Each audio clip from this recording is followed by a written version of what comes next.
प्रेम एक ऐसा शब्द जिसे समझने की कोशिश सदियों से की जा रही है। ओशो कहते हैं कि प्रेम का असली अर्थ तभी समझा जा सकता है जब हम खुद को पहचानें। यह सिर्फ भावना नहीं, बल्कि चेतना की एक अवस्था है। ओशो के अनुसार प्रेम वो नहीं है जो हम आम तौर पर समझते हैं। यह ना कोई रिश्ता है, ना कोई बंधन। प्रेम का मतलब है हर चीज को बिना शर्त, बिना अपेक्षा के स्वीकार करना। प्रेम कोई व्यापार नहीं, यह तो समर्पण है। ओशो कहते हैं प्रेम तब होता है जब आप दूसरे व्यक्ति को वैसे ही स्वीकार करते हैं जैसे वो है, और उसे बदलने की कोशिश नहीं करते।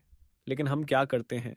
हम दूसरों को बदलने की कोशिश करते हैं, और जब वो हमारी उम्मीदों पर खरे नहीं उतरते तो दुखी हो जाते हैं। ये नर ओशो के अनुसार प्रेम में शर्तें नहीं होनी चाहिए। जब प्रेम में शर्तें होती हैं तो वो स्वार्थ बन जाता है। शर्तों के साथ किया गया प्रेम कभी संतोष नहीं दे सकता। शर्तें प्रेम को कैद कर देती हैं, और जहां प्रेम कैद हो जाए वहां संघर्ष और दुख जन्म लेते हैं। लेकिन जब आप बिना शर्त प्रेम करते हैं, तब आप अपने प्रेम को स्वतंत्रता देते हैं। यही प्रेम का असली रूप है, बिना किसी बंधन के, बिना किसी स्वार्थ के। ओशो कहते हैं कि प्रेम की यात्रा खुद से शुरू होती है। जब आप खुद से प्रेम करना सीख जाते हैं, तभी आप किसी और से सच्चा प्रेम कर सकते हैं। क्योंकि अगर आप अपने ही भीतर शांति और प्रेम नहीं पाते, तो आप दूसरों को क्या दे सकते हैं? ओशो हमें सिखाते हैं कि खुद से प्रेम करना अहंकार नहीं है, बल्कि यह तो सबसे गहरा संबंध है। यह हमें आंतरिक शांति और संतुलन देता है।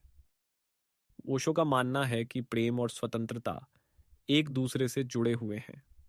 जब आप किसी से प्रेम करते हैं, तो आपको उसे स्वतंत्रता देनी चाहिए।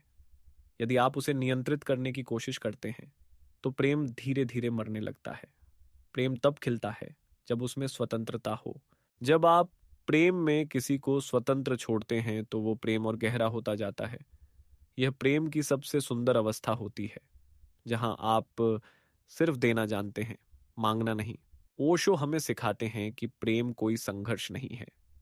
यह एक यात्रा है जहां हम खुद को और दूसरों को बिना शर्त स्वीकार करना सीखते हैं।